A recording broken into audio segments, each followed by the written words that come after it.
pada saat itu Madam bolak-balik cuti untuk pada saat Madam sudah di gudang atau pabrik genset itu, kawan Madam datang ke rumah untuk menawarkan. Kawan Madam ini yang sudah pernah kerja di Malaysia di Johor selama 3 tahun.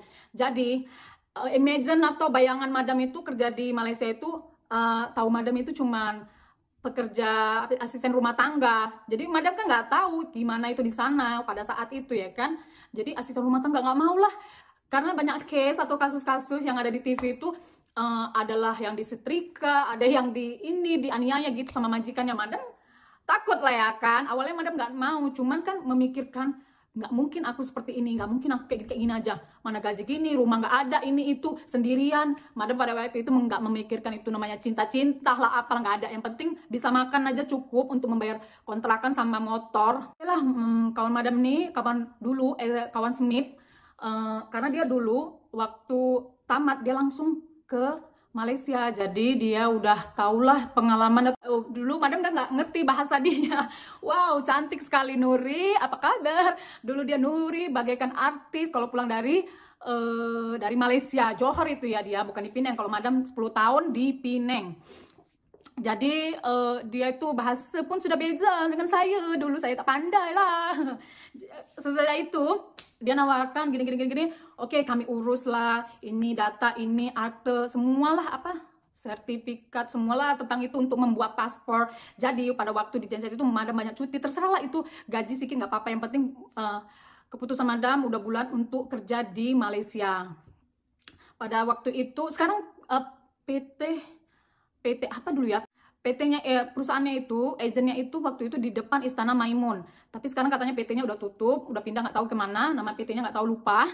PT-nya apa itu. Nah, jadi pada saat itu Madam itu sudah bertatu-tatu. Tapi bukan ini ya, di dalam sini. Itu Madam sudah bertatu. Jadi abang yang mengurus untuk agen pergi itu bilang, aduh ini ada tato gimana ya, macam mana nggak lolos ini. Oke lah, nggak apa-apa lah, nanti kita berbincangkan dengan orang yang medical check up itu gitu. Karena kan kalau kerja di yang Madam tahu ya, kalau kerja di Malaysia itu nggak boleh ada tato. Masuk Malaysia itu ya kita lurus-lurus aja, yang betul-betul aja gitu masuk, nggak boleh ada tato seperti itu. Jadi sudahlah Madam sudahlah Madam berhenti di 5 bulan atau 6 bulan gitu di genset itu. Mulailah Madam pek barang, udah selesai ini barang semua ditinggal ke tempat adik, semua motor semua gitu Madam tinggal. Ya 2 tahun setengah gitu atau mau 3 tahun case itu Madam tinggal dengan adik Madam. Sampailah Madam di 2010 bulan 4.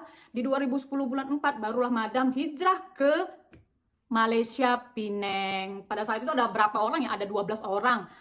Itulah Madam bekerja di salah satu perusahaan company terbesar yang ada di Penang, yaitu Osram. Ini dia. Sekarang Osram itu udah berbagi. Sekarang sudah ada yang di Kulim. Udah bagus lah gitu kan. Ada PM3, PM1, PM2, PM5. Itu kerja di Malaysia kurang lebih 7 tahun kali ya. Dari 2010 sampai 2007. 8 tahun, nah gitulah, 7 tahun 8 tahun seperti itu. Kerja di sana itulah yang semua pengalaman, orang yang macam mana, bahasanya beda. Satu hostel atau asrama itu 10 orang, 8 orang itu dengan berbagai sifat, tingkah, perangai, ini itu, warna kulit dari berbagai macam pulau yang ada di Indonesia, Jawa, ini, sini gitu. Jadi dicampur jadi satu.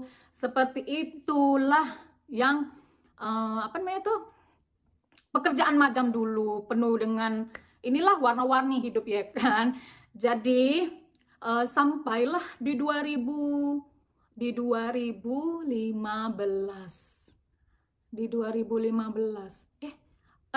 jumpa sama Dedi itu berapa ya, sampailah ke waktu itu Madam memutuskan di 2016 mau memutuskan setelah banyaknya perihal atau masalah yang ada di hidupku, waktu itu di Malaysia di 2016 itu Madam memutuskan untuk mau end contract dari Osram, tapi di 2000 berapa ya?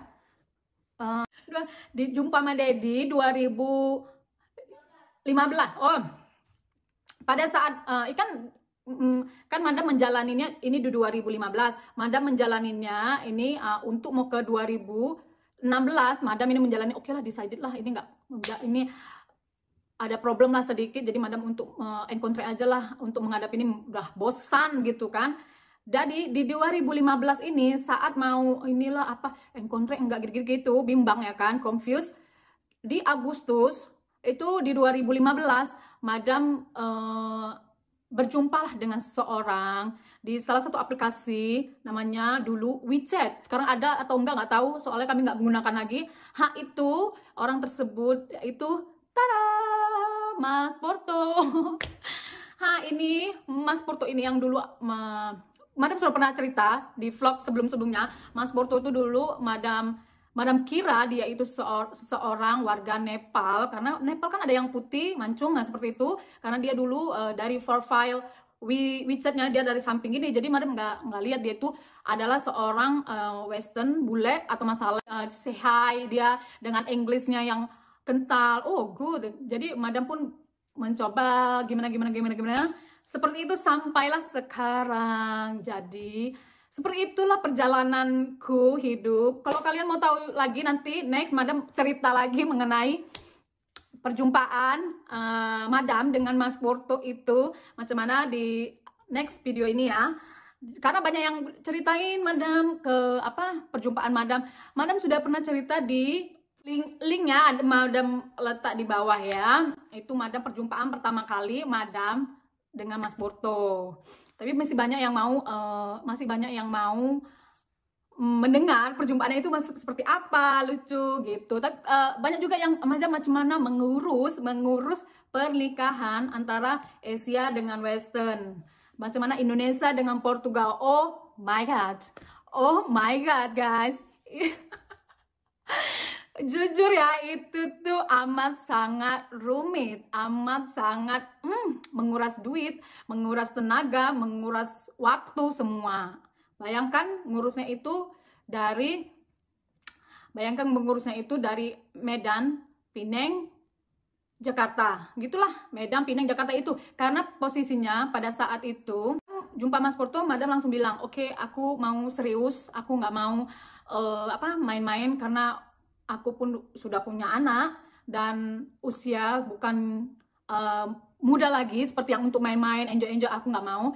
Dan ternyata Mas Porto itu pun seperti itu guys. Dia pun juga oke, aku pun seperti itu. I want to have family. I want to waktu dia dengar Madam, aku punya seorang baby girl gini, Madam ceritain ya kan. Dia juga aku happy. Dia juga waktu itu dengarnya pun happy.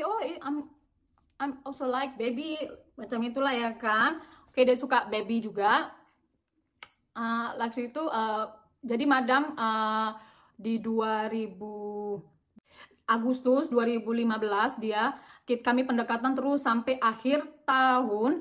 Jadi di 2016 Madam nggak pulang, maksudnya nggak end contract. Jadi next 1 tahun lagi sampai di 2017. Di 2017 baru Madam end contract dari Osram. Ya, baru itulah kita memutuskan untuk menikah di 2017. Ya seperti itulah guys ceritanya.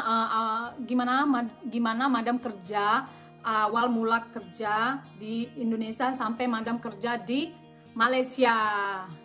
Aduh, sungguh hidup itu bagaikan roda ya, atau sebagaikan bukit, gunung seperti ini. Karena ya kita nggak tahu, tadinya kita di Malaysia sampai ini berpula-pula, beberapa melewati negara yang sampai sehingga ini jauh kali. Oke lah, sampai di sini dulu video Madam.